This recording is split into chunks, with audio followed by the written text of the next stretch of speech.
طبعا في ناس شايفاني ان انا بتاخر في الفيديوهات، مش عارف ليه افتكروا كده. انا عاده بتاخر في الفيديوهات فعلا، انا مش عارف ايه المفاجئ في الموضوع، بس مش مهم. النهارده هتكلم عن قصه اكبر مأساة، اكتر يوم نحس انا شفته في حياتي، الا وهو يوم الكشف طبي. ناس كتيره كانت عاوزه تعرف الحكايه وايه اللي حصل لك يا بسول وعملوا فيك ايه يا اسطى.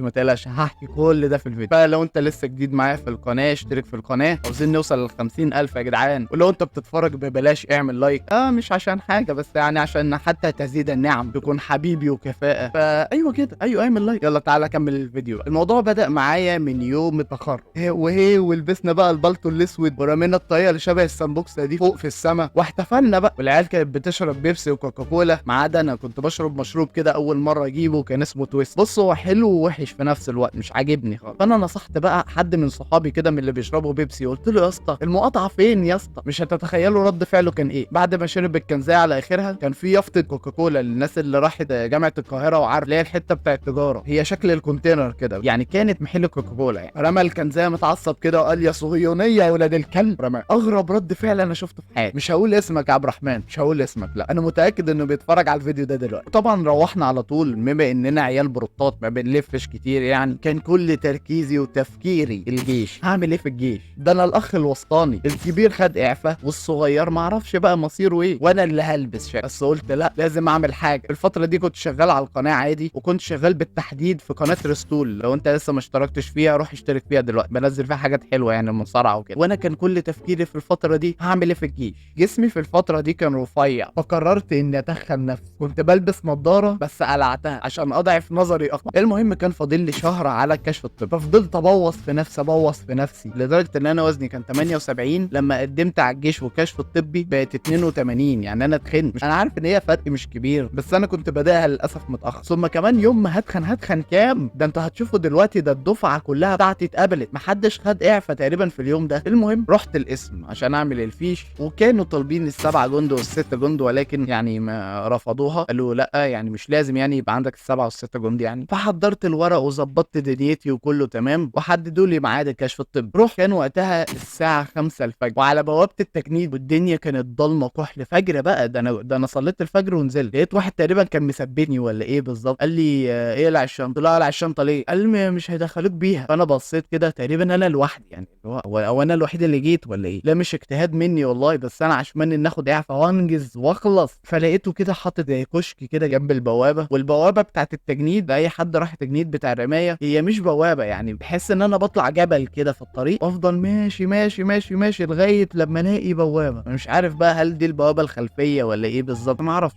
بس دي مش البوابه الرئيسيه، ما فتحش يعني، او ما فتحتش في الوقت ده يعني. قال لي شنطتك؟ قلت له ماله شنطتي؟ قال لي هياخدوك ومش عارف ايه وبتاع. اديته الشنطه، خدت المحفظه طبعا وكل حاجه، واي حاجه مهمه عشان لو سرقها يعني. هيسرق ايه؟ موبايل بزراير وورق يعني، خدها يا عم. والشنطه كده كده كانت متهالكه. رحت ورا العيال كنا ماشيين، وطبعا يعني شوف عيلين تقريبا كانوا بيمشوا، قلت امشي معاهم. فضلوا ماشيين لغايه زي كمين ولا ايه بالظبط، واحد بترابيزه واباجوره وبيمسكنا بقى واحنا داخلين، اللي هو رايح فين يا عم؟ رايح فين ايه يا عم رايح فين؟ بقى بقول يعني اكيد طبعا مش هسرق حاجه من عندكم. فبيقول لي بطاقتك. طيب ماشي يا عم اهو بطاقتي يعني، اللي يخش. المهم كملنا ماشي انا والعيال، ماشيين وقعدنا بقى نتناقش، يا ترى هاخد اعفاء بايه بقى بالظبط، بنظري ولا بعظامي ولا بس خلاص عشان عارف الكلمه الجايه هتبقى ايه. المهم وصلنا للبوابه الرئيسيه، ويجي بقى هنا الناس يعني العساكر اللي مش عارف اقول عليهم ايه بالظبط، بس يستاهلوا الحرق والله العظيم من كتر غبائهم. بيتنمر علينا وهو دماغه عامله زي فينوس الليد اللي هو 5 واط دي. انا عارف يا عم اللي احنا عيال مرفهه بالنسبه للي بيحصل لكم هناك، وبالنسبه للي انت اتربيت عليه في الجيش، بس ما تسوقش فيها. طبعا سالنا بطاقتك، رحت ادينا له البطاقه. فدخلنا البوابه، الراجل ادانا زي ورقه اقرار. اي حد حضر الكشف الطبي اكيد عارف بالحوارات دي. لقينا بدون سياق واحد خدها مني وقطعها، اللي هو يا ابني انت مريض يا ابني ولا ايه؟ فانا افتكرت ان احنا مش محتاجين الاقرار دلوقتي. لما خلصت وخدت اللي هي الدفتر بتاعت التجنيد دي، اي حد برضه عارفها، زي دفتر كده صغير بتتدبس معاها، وخلصت دنيتي وخلصت الورق وكله تمام. طلع ان في اللي هي المفروض الاقرار اللي كنت المفروض اخدها في اول البوابه، اللي الراجل البي قطعها. مش عارف قطعها ليه، مش فاهم. مش انا لوحدي على فكره، قطعها للعيال كلها. عارف ليه؟ ايه المرض اللي هو فيه ده؟ مش فاهم. ما علينا يا عم، مرضى نفسيين خلاص يعني. وانا على فكره اليوم ده انا كنت متسامح جدا، قلت خلاص مش هشوف خلاهم تاني. انا لو خدت اعفاء اطلع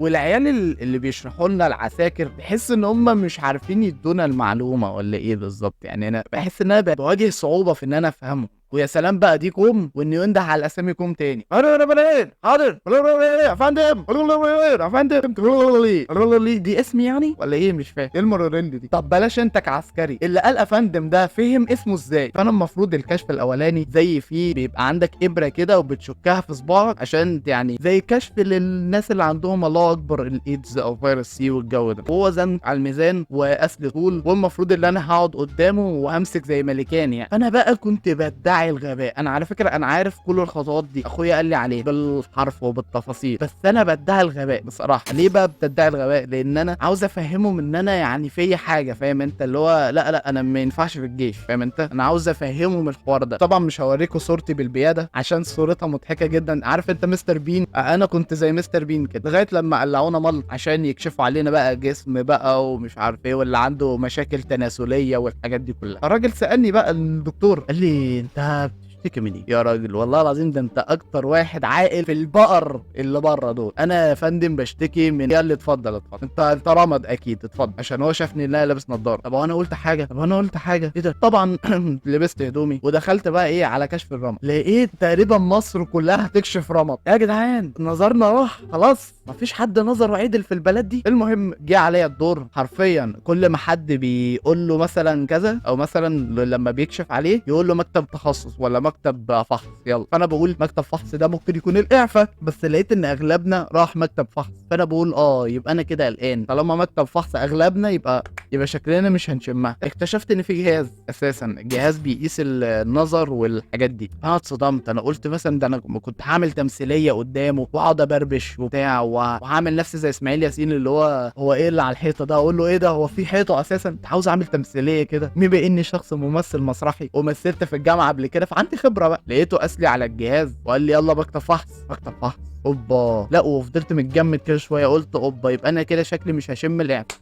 خلاص كده يا معلم. المهم قعدنا بقى في المظلات. فضلنا تقريبا احنا خلصنا الكشف 11 تمام، خدنا ال 110 الساعه 2، فاهم انت. كل ده كنا قاعدين بقى اتصاحبت بقى على ناس ومش عارف ايه، وتقريبا اتصاحبت على الواد بتاع كانتين عشره. وكانوا بيقلبونا بقى يقول لك اي واحد يا جماعه عنده قلم يرميه، عشان بيجمعوا الاقلام دي وبيبيعوها ولا ايه بالظبط مش عارف. انا لغايه دلوقتي انا عاوز القلم بتاعي. انا اطالب الناس دي ان انا عاوز القلم. انتوا خدتوها مني، انتوا قلبتوها مني الصبح، القلم يطلع عشان ما ازعلش. المهم جه ال 110 بعد انتظار طويل طبعا، وخدت بقى النموذج وبصيت. قلت بقى ايه، بص هي مش اعفاء تمام، هي مش اعفاء. انا بصيت لقيت مكتوب ايه، يعني انا قلت مثلا عسكري مفيش مشكله سنه. فبصيت لقيت نفسي ضابط احتياط لائق الف.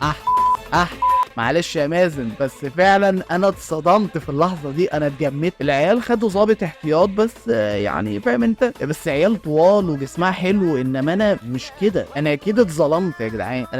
انا طولي مش فرع مثلا، انا طولي عادي، مش هقول لك قصير جامد ولا انا جسمي احسن حاجه، بس ايه ده لائق الف. انا هيتعمل فيا ايه دي يعني. وخلي بالكم من حاجه، انا ماليش بقى واسطه وعارف ابن صاحب خالة امي مش عارفه سلسله، ماليش وصل للاسف. انا واسطتي ربنا. وعلى فكره انا رحت الكشف الطبي عشان كده يعني. انا قلت خلاص انا ما اعرفش حد ولا من الجيش ولا من قريب ولا من بعيد، خلاص هم اجبروني على كده. خلاص المفروض يعني ان انا مرش ضابطيات. بس اللي اكتر حاجه منرفزاني ان انا لائق الف. انا لائق الف يعني انا مفيش غلطه خالص، مفيش غلطه. انا قلت بس الله يجيب ايه، مش لائق الف. رجعت البيت تقريبا انا ما كنتش عاوز ارجع والله، كنت متضايق جدا. قضيت اليوم ده نوم، وقعدت اتخيل نفسي ان انا في شمال سيناء قاعد على الحدود والبدو بقى بيروشوا علينا على اساس يعني ان احنا عيال توتو من القاهره وكده. ده الحاجه اللي انا مستعد ان انا اتعرض لها عادي يعني. ويعني كنت بمر باسوأ كوابيس في الفتره دي. واهو دلوقتي هشوف بقى هسمع الارجا ولا اعمل ايه بالظبط. هشوف بقى هل انا ما زلت ضابط احتياط ولا بقيت عسكري. وحتى لو بقيت عسكري ما انا هبقى عسكري في حته بعيده قوي، انا لائق الف، فاهم انت. ممكن تبقوا تكتبوا لي تحت في التعليقات يعني اي حد مثلا عنده خبره او اخوه مثلا عنده خبره في الحوار ده يحكي لي ايه اللي انا ممكن يحصل لي او ايه الحاجه اللي انا ممكن اتجنبها يعني. ساعدني في التعليقات لان انا برضو على الابيض. وبكده يكون خلصت القصه، وهحاول ان انا اتواصل معاكم اول باول. الحاجه بقى اللي انا كنت عاوز اتكلم معاكم فيها وهي مصير القناه. انا ما اعرفش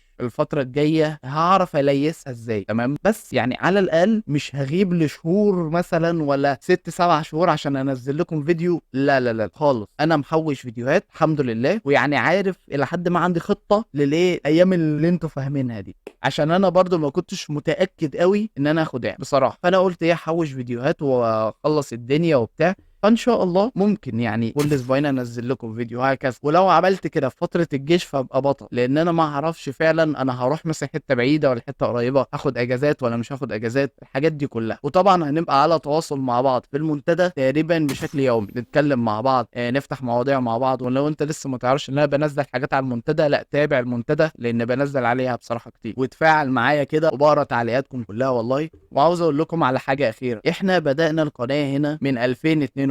تقول لي ايه ده، دي القناه فاتحه 2019. اقول لك لا، بدايه النجاح بالنسبه لي كانت 2022 شهر 8، واحنا حاليا 2024 شهر 8 وقت تسجيل الفيديو يعني. فكده عدى سنتين، انتوا معايا من سنتين يا جماعه، يعني 10. فانتم اكتر ناس هتوحشني بصراحه. وهنا مش كلام كاميرات والله العظيم، بس انا بتكلم حته ان انتوا كنتوا جزء من حاجه انا كنت بعملها كل يوم، بس مش هقدر اعمل الحوار ده كل يوم للاسف. فانتم اكتر ناس هتوحشني يعني من بعد عيلتي. واستحملني لو انا اتاخرت شويه في تنزيل الفيديوهات، يعني ممكن اكون انا مثلا في الجيش لسه او حاجه، يعني برضو ايه، قدر اخوك عشان يعني تتقدر باذن الله من حد انت بتحبه زي ما انا بحبك بالظبط. ولو الفتره اللي فاتت ما كنتش محتاج دعمكم، فانا محتاج دعمكم قوي قوي قوي الفتره الجايه، لان القناه هتبقى في هبوط وانا عارف كده. بس في هبوط واحنا بنحاول، ولا في هبوط واحنا ما بنحاولش ولا بننزل فيديوهات ولا الجو ده؟ فلازم ان احنا نحاول ان احنا نقوم القناه دي على لو وقعت فترة الجيش نحاول نقوم لغاية لما ان شاء الله اخلص الفترة ونرجع بقى تاني ونعمل مفاجآت وبتاع. يعني في فعلا مفاجأة هتحصل بس نخليها بعد الجيش، عشان حاجة ليها علاقة بالمحتوى الجيمنج عموما. دي حاجة ليها علاقة بتطوير المحتوى اكتر وقت، بدل ما يكون المحتوى صوتي. انا شايف ان هي هتبقى حاجة يعني استوديو، حاجات يعني في حاجات انا بفكر فيها وبس. ادي يا عم قصتي مع الكشف الطبي والجيش لحد وقتنا هذا. لو عجبك الفيديو اعمل لايك، ولو انت لسه مش مشترك اشترك معايا في القناه. انا عارف ان الفيديو كان لذيذ خفيف كده، بس قلت ايه ما اتاخرش عليكم في التنزيل. واشوفكم الفيديو الجاي، سلام عليكم.